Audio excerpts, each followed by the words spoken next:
സാറേ 4 മണി വെളുപ്പിനെത്തി കുടുംബത്തെ സകല പണിയും തീർത്തിട്ടാണ് സാറേ 9-10 മണിയാകുമ്പോ വേറെ പണിക്ക് പോണത്. ഞാൻ ആ ജോലിക്ക് പോകാൻ വേണ്ടി ബസ് സ്റ്റോപ്പിൽ പോയി കുറെ നേരം നിന്നിട്ട് ഒരു ബസ് പോലും വന്നില്ല. എന്ത് ചെയ്യുമെന്നും പറഞ്ഞ് സങ്കടപ്പെട്ട് ഇങ്ങനെ നിക്കണ സമയത്ത് ഒരുത്തൻ ബൈക്കും കൊണ്ടുവന്ന് എന്റെ അടുത്ത് നിർത്തിയിട്ടൊരു ചോദ്യം, മഞ്ഞണ്ടാ കേറിക്കോ.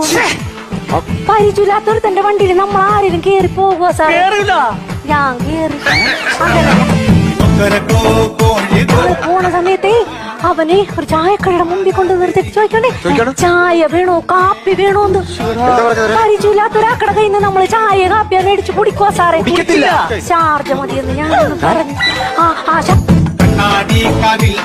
ഞാൻ കുടിച്ചോണ്ടിരിക്കണ സമയത്തുണ്ടല്ല അവൻ വേറൊരു തമാശ, നമുക്കൊരു സിനിമക്ക് പോയാലോ? പരിചയമില്ലാത്തവരുടെ കൂടെ നമ്മൾ ആരെങ്കിലും സിനിമക്ക് പോകുക സാറേ? ഞാൻ പോയി.